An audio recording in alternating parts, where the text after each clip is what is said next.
Hello, I'm Linda Carter, and I'm here with PBN. And we have a very special guest this evening. We have Theresa, and she has a really exciting program that she's bringing to the Professional Business Network called Socialite. Tell me about Socialite. Well, thank you for having me on PBN. This is really great.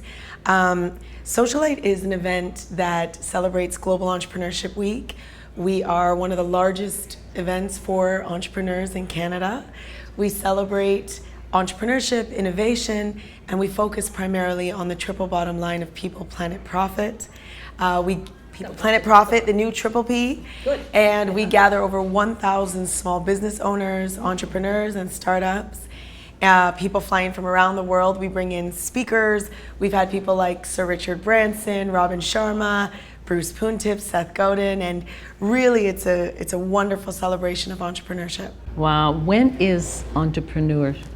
Global When is the Entrepreneurship week? Week. That's next week. The world is celebrating entrepreneurship. Fantastic. Yes. And your project and Socialite, when is your event? Our event is Saturday, November the 21st and 22nd at the Metro Toronto Convention Centre. And we're expecting over 1,000 people, innovators and amazing people like you as part of PBN Network. And our keynote speaker is Seth Godin. Wow. Yeah, so we're very excited about that. How did you come up with this wonderful idea, and how did you get started? What is your background? So I began in television and media, and I was a TV producer for about 8 years. I'm one of those A types, so by the time I was 26, I had 9 national series under my belt for Much Music. Yeah. And I had evolved my career because I knew I always wanted to have my own production company. I was working on a series where we would give away about $100,000 an episode, and I had an outer body experience where I saw myself in what I did every day, and I asked myself if what I woke up to do every morning was worth my only life. And when I realized that what I was waking up to do every single day wasn't worth my only life, I knew I had to pursue something that was more in alignment with what I cared about, which is, I'm really passionate about leadership, entrepreneurship, systemic change. And I didn't really know what I was doing, but at the time there was a contest in the city of Toronto, and they said, do you have a business idea? We'll give you $25,000 to launch it. And I, as a young child, I read 2 books that changed my life. At 19, What were they? Yes. Awaken the Giant Within by Tony Robbins. Yes. Okay. And the second book was Napoleon Hill's Think and Grow Rich. Grow Rich, yes. I'm 19 reading this kind of material. Even though I work in television, I don't watch television, surprising to this day. But as a young teenager, I was looking for something to feed my kind of mind. And I thought, how great would it be to have something like an MTV meets Oprah meets TED? And there's nothing out there like that. Okay. So I launched Socialite. The brand Socialite was a spin off of the modern day Socialite. So we spell it LIGHT, and it stands for Leader Impacting Global Humanity Today.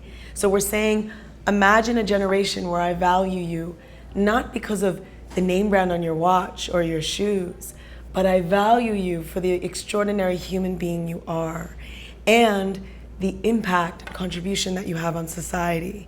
So it was a new upbringing, I guess, of a more conscious leadership. And to be quite honest, I didn't know if anybody was gonna show up. I didn't even know what my business model is, and like most of you entrepreneurs out there, we just jump, and then we're like, okay, we have to fly. How deep is this water? Where do we have to go? We have to fly, here we go. Right. And I did that, and I decided to launch as a conference, and 1,000 people showed up, and Sir Richard Branson opened the first one, and it's just a testament that there's something inside of you that is uniquely meant for the world. And when you have the courage to pursue that and to listen to what Oprah calls whispers, which is your highest self, you have no idea what will conspire to bring forward and that dream to reality, and the people and the resources that will come your way. Wonderful. So that's how Beautiful. it all started. Beautiful.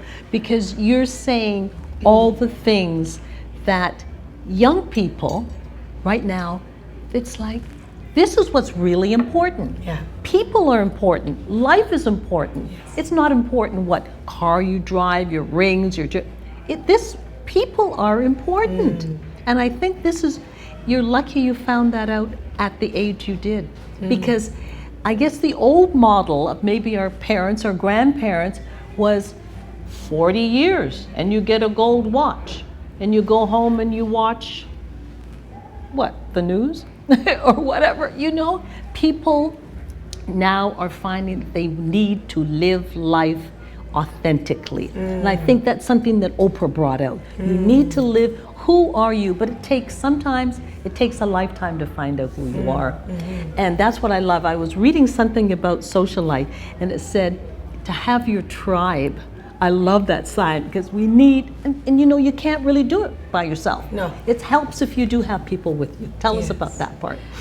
Community and people are the backbone to movements. And if you can, you can never underestimate the power of a small group, right? And especially a small group committed to changing the world, as Margaret Mead said.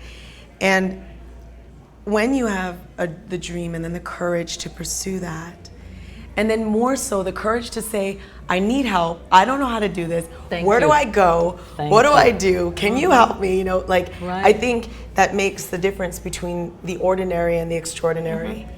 The willingness to develop and build teams that are so empowered around you that they're excited, and a tribe. Seth Godin, who's our keynote speaker, he talks about that in so many of his books and his blogs. He's the most renowned marketer in the world, arguably, and just he talks about the importance of a tribe. You have your own language, your own mission, and I think what Socialite does is it gathers people who are interested in more than just profit as a bottom line, who are interested in care about impact on humanity and impact on our collective future and the environment and the decisions they make, as much as they care about profit. So People Planet Profit is not just a movement, but it's a way of thinking. And back to what you were saying about millennials, because I'm a millennial. That's right. Yes. It's no longer are we like, oh, let me wait my 10 years to go on my 2-week vacation. Let me work 12 months.